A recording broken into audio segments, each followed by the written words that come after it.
Hello guys, नमस्ते, good evening. सो आज हम थोड़ा स्टार डेल्टा स्टार्टर के बारे में सीखेंगे।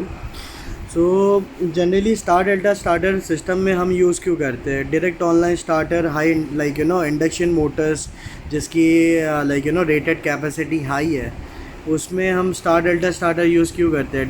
डायरेक्ट ऑनलाइन स्टार्टर या DOL स्टार्टर्स हम क्यों नहीं यूज़ करते? रीज़न है वेरी सिंपल। एक डायरेक्ट ऑनलाइन स्टार्टर जो होता है, it takes about 5 to 8 times of the full load current.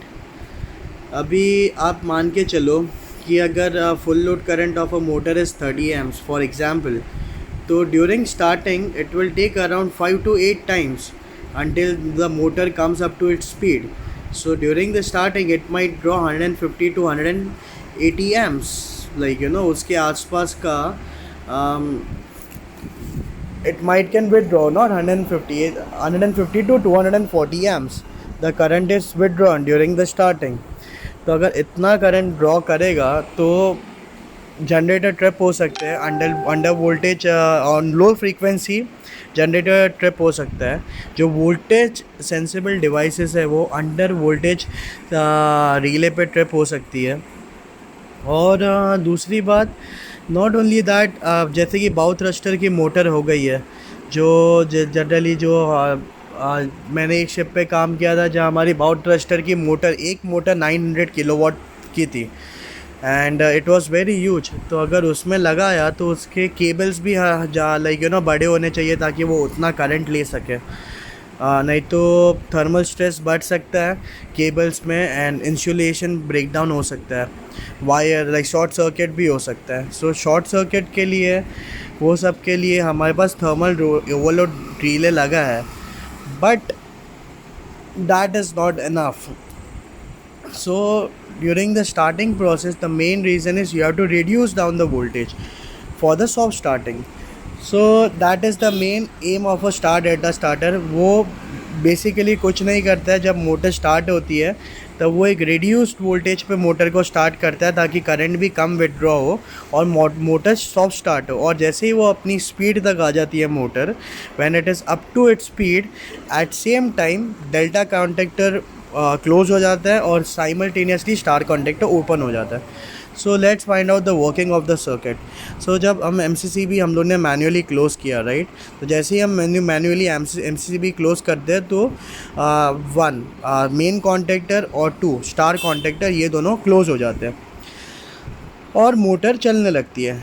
So motor जब ऑलमोस्ट अपने रेटेड RPM तक आ जाती है तो अंदर एक टाइमर लगा होता है। तो टाइमर एक पर्टिकुलर टाइम के लिए सेट होता है। तो जैसे ही मोटर स्टार्ट होती है और टाइमर भी स्टार्ट हो जाता है, और व्हेन द टाइमर का जो भी सेटिंग होगा 0.1 सेकेंड्स और 0.5 सेकेंड्स और 1 second after the starting of the motor, जो भी आपका सेटिंग होगा, जब वो उतने सेकेंड पे टाइमर आ गया तब साइमल्टेनियसली डेल्टा कॉन्टेक्टर क्लोज हो जाएगा और ये स्टार कॉन्टेक्टर है ये ओपन हो जाएगा। ओके, सो स्टार कनेक्शन पे हम क्यों स्टार्ट करते हैं? Because in star connection line voltage is √3 times phase voltage. So अगर 440 वोल्ट अगर लाइन करंट रहेगा तो आपके लाइन वोल्टेज रहेगा तो आपके पर फेस में it will be 440 divided by √3, which will be 254 volts. The phase voltage will be 254. Okay. सो आप जैसे ही देख सकते हैं ये relation, with the help of this relation we can find out that during the starting the voltage is reduce.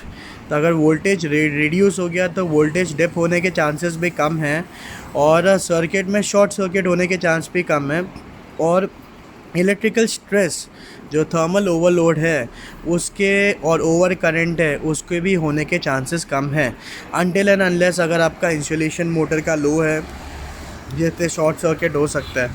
But if your motor insulation is good and if the continuity of all your line is good, तो आपका soft starting easily achieve हो जाता है. So the main reason to keep a star delta connection is to reduce the voltage during the starting and to reduce the voltage dip during the starting. And how it is achieved? By starting the motor in star connection and then switching it over to delta when the timer has reached its setting.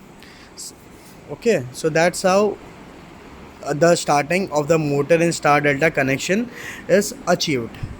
I hope you like the video, and if you have any doubts or queries, or please drop down in the comment section. I'll try to resolve it. Thank you.